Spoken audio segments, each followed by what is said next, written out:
good morning, and welcome back to another Aquarium Online Academy. Hello, my name is Lourdes. I'm an educator here at the Aquarium of the Pacific, and today we're going to talk about our ocean backyard. Speaking of ocean backyard, let's check out what's behind me. So I'm going to step off the screen, and we're going to make some observations. But before I do that, I just want to remind y'all, if you have any questions, and you're watching right now at 9:59, we're a little early today, 9:59 a.m. In Long Beach, California, so Pacific Standard Time, on the 12th of August. You can text your questions right here at 562-286-1838. Now, if you're watching after the fact, whether it be time zones or maybe you just got to it late, no worries. You can still email your questions here at live@lbaop.org. We would still love to hear your questions and even observations, maybe some things you noticed that I might have missed. I would love to hear it, and we'll try to get back to you as soon as we can. All right, with that being said, let's make some observations. So, just a reminder, observations are things that we notice, right? So I'm going to step off screen right over here. And what we're looking at here is our blue cavern exhibit here at the Aquarium of the Pacific. And this is kind of like a snapshot of a kelp forest. Now we're going to talk a little bit more about that. But what I want us to do right now is see what we notice, right? Maybe there's some questions we might have of some things that we're seeing. So we're going to take a few minutes just to look, observe, wonder. See if you can find 3 things. Maybe share them with somebody who's watching this with you right now, or maybe even writing it down.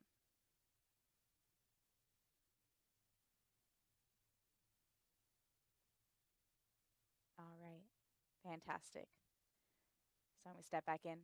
I'm going to notice some things myself. Now, if you would like to shout them out to me, that'd be awesome.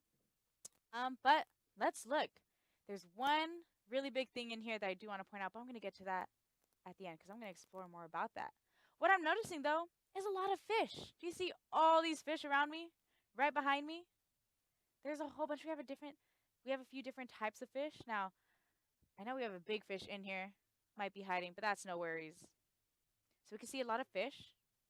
And we can see these big substrates right here, these rocks. Notice that? We have a lot of rocks in here. Why might that be?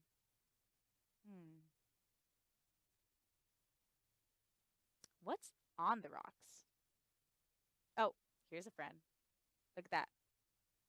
We have bat ray coming in. And they're out. Fantastic. All right, so back to what's on our rocks. Do you know what that is? That's kelp. So these are giant kelps. Oh, we have another big friend coming in. That's the big friend I was wanting to point out, our giant sea bass, right? So we're seeing a lot of different fish, smaller fish, bigger fish, maybe different shaped fish. We have a shark down below. And they're all living in this special habitat, this kelp forest, right? So what is a kelp forest? It's kind of in the name, right? A forest of kelp. And here in California, that is our backyard habitat. In our oceans, we have kelp forests all along the west coast, all the way from down here. Down in Laguna Beach, they have plenty of them. And all the way up north, we go all the way up to Alaska, even, we start seeing more of those kelp forests, right? Maybe with similar animals, maybe with a little different, but they all share this habitat. So let's talk about it. Let's talk about kelp. So, in order to do that, I'm going to step aside and I'm going to go over to my document camera. Now, if you want to draw along with me, feel free to do so. You can grab a piece of paper or a whiteboard. Now, I already have something already on here. You'll notice I have a big rock, right? Now let's talk about the main component of this kelp forest, the kelp, right? So let's break it down. We're going to start at the bottom and then move our way up. So the first thing I'm going to draw is these kind of squiggly, like noodle things. Do you know what this is? Can you shout it out?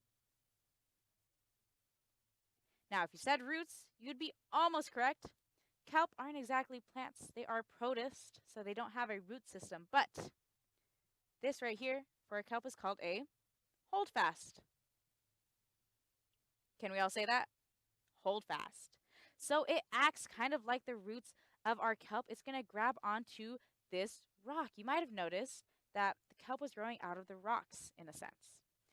That is because these holdfasts can't grab on to sand. They need something a bit more cohesive, a bit stronger. So they're going to use those rocks. Now I have some holdfasts right here. I'm going to pull it out right here. This is a piece of dried holdfast.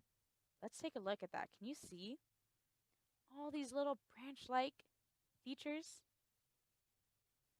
It's a lot of them. I didn't draw as many. But when this is alive, full of water and nutrients, it's going to hang on to my rock. Now, you might be noticing that I'm drawing with a brown marker. That is because a lot of kelp is actually brown. Now, you can do it with green. That works perfectly fine, too. There is green kelp and algae. I'm going to focus on our brown. Now, we have our holdfast. This is the beginning. I'm going to talk a bit more about this holdfast later because it's super important. But then we have this long, almost stem-like feature. This is called the stipe. That is going to act like the stem of our kelp, right? That's going to be the part that goes all the way up towards the sun. Now I'm going to draw these little circles all along my stipe, all the way up. And I'm not going to write it down because it's probably going to, or you know what, here, I will write it down. I'm going to write it on this side. This is called a gas bladder. Now, it's called a gas bladder. What do we think is in there? Gas, in a sense, right? It's air. It's full of air, and that's what allows our kelp to essentially float in the water. We got to see all our beautiful leaves going towards the top because they're being held up by these glass bladders full of air. Now, last part of our kelp is going to be these leaf-like structures. These are called blades. I'm going to finish up my kelp here. If you want to add more to yours, feel free to do so. But this is a piece of kelp. Now I'm going to erase this because I'm going to add some more things to this. All right, so that's part of our kelp. And we're going to get a good look at that, right? We have a beautiful piece of kelp. And now what I want us to do real quick before we continue going on this, I want to look at some kelp out in the ocean, especially maybe something in our holdfast, because I want to talk a little bit about our holdfast before we move on. All right, I'm going to come back here. Do you see? Ooh, it's actually on my other side. What are you noticing? Does it look like something's moving in there? Because something is. There's actually animals living in that holdfast. So this is actually a great video, not only of what that holdfast looks like holding onto some rock, right? But also of its importance, right? Because why is kelp important? There's a lot of different reasons why. And one of them we can see right here. It provides homes. What we're looking at, those wavy little arms in there, those are actually brittle stars who live in that holdfast of the kelp, right? So that's one part. But when we think about the grander picture of kelp forests, they provide these really excellent homes for a lot of animals. So even in the very bottom of this kelp, at the most personal part of this kelp, we have brittle stars living in the holdfast. But in the forest itself, we have a lot of animals. We got to see a lot of those fish. Now, we don't live in a kelp forest, so how do we benefit from kelp forests, right? Let's think. This is a beautiful video of a kelp forest. Not only are they beautiful, that's another reason why we should love them, but they actually provide a lot for us, right? So same as forests on land, those plants provide us oxygen. Our kelp forests provide us a lot of oxygen as well. We actually get quite a lot of oxygen from the ocean because of kelp and algae. right? We also use kelp for a lot of different things. Maybe our makeup or even in our toothpaste. You should check out your ingredients list. You'll be able to find that actually we use a lot of kelp in our products. Even as a snack, you might eat seaweed snacks or nori in our sushi, right? So that's a few things. Even if we don't live in it, we still benefit a lot from it. Even our coastline is protected by our kelp forest because notice how the water's moving. Notice how the kelp's moving. Because there's ocean currents, right? And waves coming through. And it's making it less intense. It's helping breaking up those intense currents and helping our coastline by protecting it a bit. All right, so let's talk about those animals that live in there, right? We're gonna be able to build more on our kelp forest. So we have one piece of kelp. Let's talk about one animal that lives there. Perfect. Do we know what this friend is? Spiky. Looks like he could hurt us and probably can if we step on him. This is a sea urchin. Now, right here, we have a purple sea urchin, right? And what do you notice? He's on a piece of kelp. Exactly. So, sea urchins will eat kelp. Now, before I get more into that, I want us to talk just a bit more about our spiky friends, right? Because they're a bit hard to understand just looking at them, right? We see this spiky ball, but there's actually a lot that goes into it. So I'm going to step to the side and maybe we can see some more about this urchin friend. Look at that. Did you know that urchins can move their spines? Notice how it's moving all his little spines. Now, if you ever get to touch a sea urchin, right? This is looks like a red sea urchin to me. They will move their spines, especially if you put your finger right in between their spines. They'll kind of close up around you and they'll give you a nice little friendly hug. But what they're doing essentially is seeing what you are. Urchins don't really have eyes, right? So they sense the world around them. That's how they get to know what's around them, what's in front of them, what's on top of them, what's touching them, right? Because they use a wiggly feature, right, that makes them very unique to their phylum. I wonder if we could see a better image. I know we can see a lot of spikes moving here. You could kind of see it in the water, just a little bit below. You might see some wiggly tentacle things. That is because urchins use a special form of feet in a way. They use tube feet. That's how they not only move around, but how they taste, right? So our urchin here use those tube feet to crawl onto this piece of kelp and taste it and see, this is a yummy piece of kelp. I'm going to eat this. Oh, perfect. Look at that.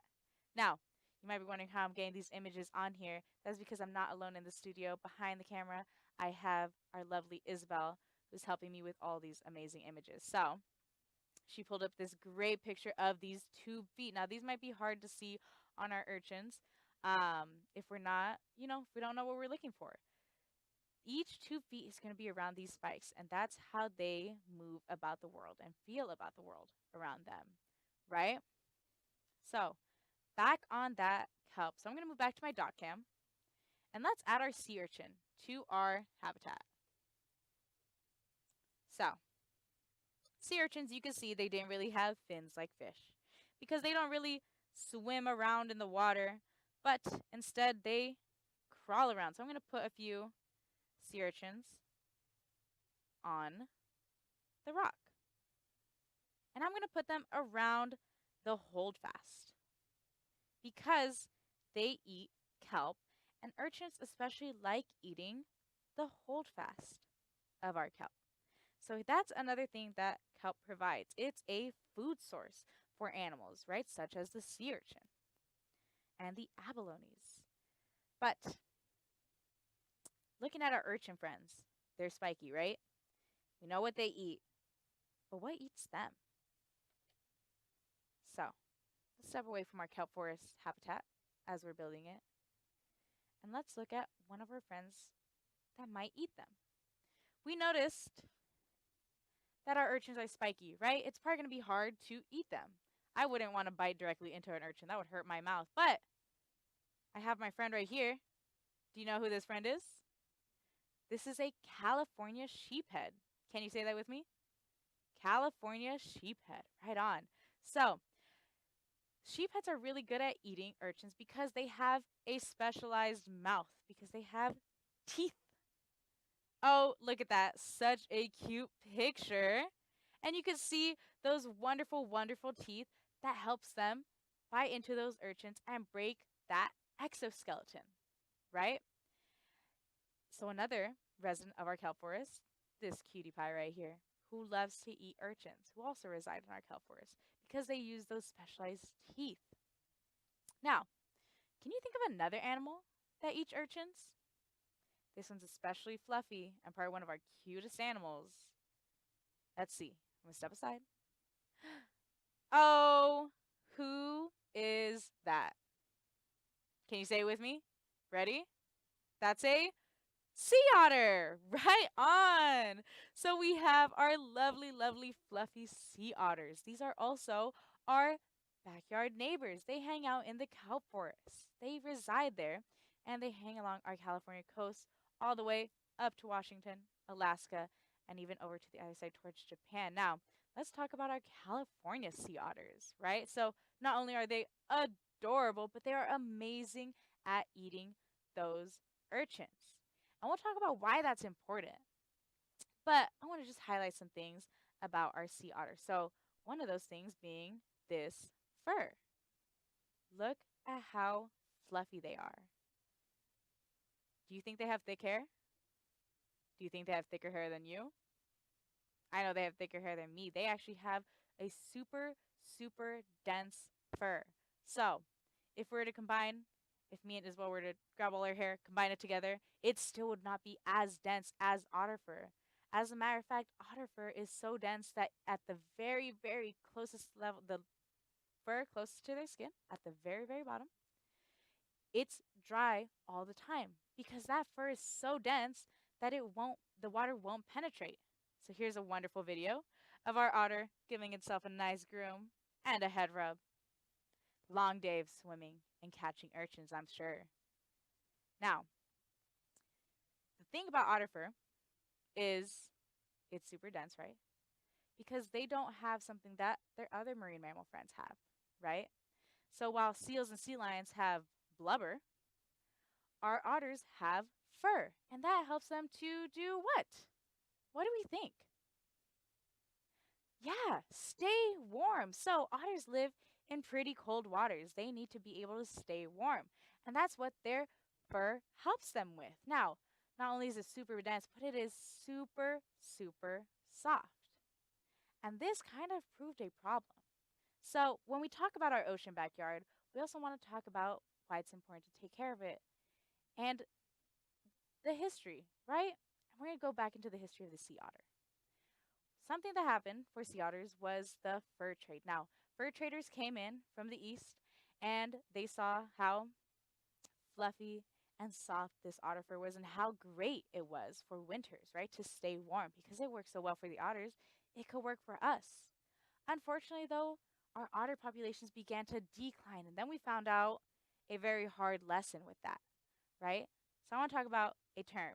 I want you to say it with me. Can you say it? Keystone species. Let's all say that. Keystone species. So, a keystone species is a species extremely vital to the environment. Their presence or lack thereof can affect the health. And our sea otters are actually an example of that because, again, they eat sea urchins. Now, what happens if there's not enough otters to eat sea urchins? What can happen? Maybe the urchin population gets too big, right? There's not enough otters eating urchins. And if there's too many urchins, then what are the urchins doing? Probably eating too much kelp, right? And if we lose the kelp, then what happens? So let's think about that. Let's look at this video. What are you noticing? I'm seeing a lot of urchins and a lot of rock.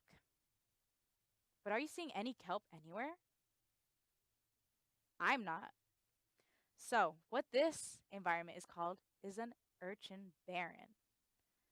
So, an urchin barren is essentially when sea urchins will eat away at all the kelp, and we get these very desolate looking, almost desert like environments underwater, right? Do we see all those fish that we saw before?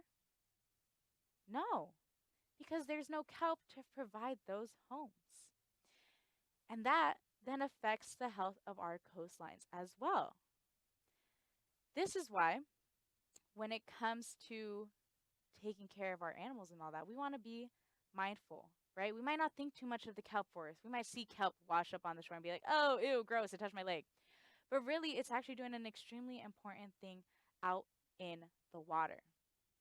It's providing these amazing homes. Now, sea otter populations are on the comeback because of a wonderful, wonderful program started by the Monterey Bay Aquarium that we at the Aquarium of the Pacific help participate in.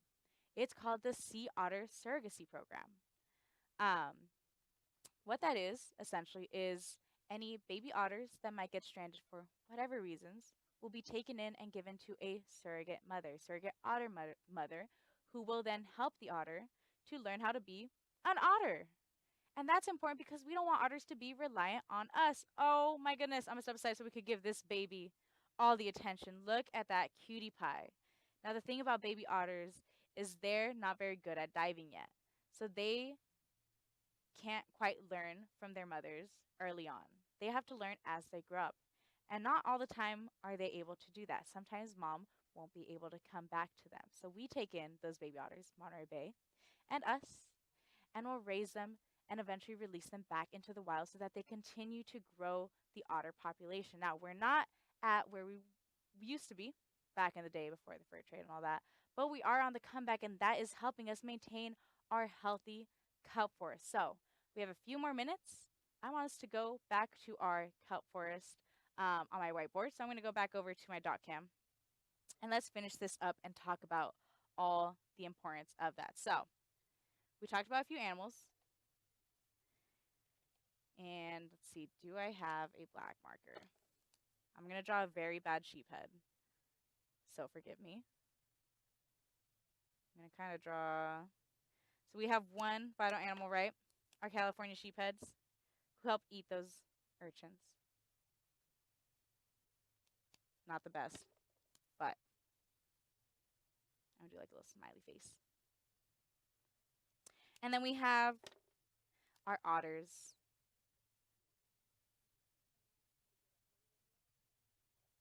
Let me scoot down so we can see just a bit better. I'm going to have an otter swimming down, ready to go feed on some yummy urchins. But we also have a bunch of other fish. So again, back on that fact that our kelp forests are vital homes for many animals, because the more animals we have, the happier an environment. So I'm just going to draw a few random fish. Maybe even a ray. Not my best ray. So here we have a kelp forest environment. Now there's going to be a lot more kelp everywhere, and you are more than free to fill that in. But I'm going to come back and talk about, well, here, actually, let's look at this. Even better. Oh, we have a question. Okay, so Ellie asks, how do otters eat urchins without getting poked? That's a great question, Ellie. So, otters, like us, humans, actually use tools. And we have this excellent picture of an otter eating. Let's check that out. You might have noticed that spikiness, right, to our urchins. Otters love having a favorite rock, and what they'll essentially do is use that rock to open up that urchin and eat that yummy inside. So that's how they're able to get into those urchins and eat them, right? They use tools just like we humans use tools, especially when it comes to eating otters, or oh my gosh, eating urchins. Goodness. Eating urchins, we use tools to open them up ourselves as well to get into the yummy inside that we call uni. Now, I'm going to wrap this up here. We do, unfortunately, are going to end a little bit early. But when it comes to our otters and in general our kelp forests, we want to talk about conservation, what we can do as a part of that conservation. So, visiting aquariums like the Aquarium of the Pacific, your contributions via tickets help us to continue to participate in our conservation projects like the Sea Otter Conservation Project or Sea Otter Surrogacy Program, right? To help us keep feeding those otters and keeping them nice and healthy and ready to go back into the wild. Or even the simple 3 R's: reduce, reuse, recycle. We want to make sure that all our trash is going into the right places, that it doesn't end up windblown and into the ocean, so that it doesn't get caught up in a mouth of a sea turtle, right? In the stomach of a fish. We want to make sure that we're helping maintain those and that we're being mindful of our waste and what might be going into the water, right?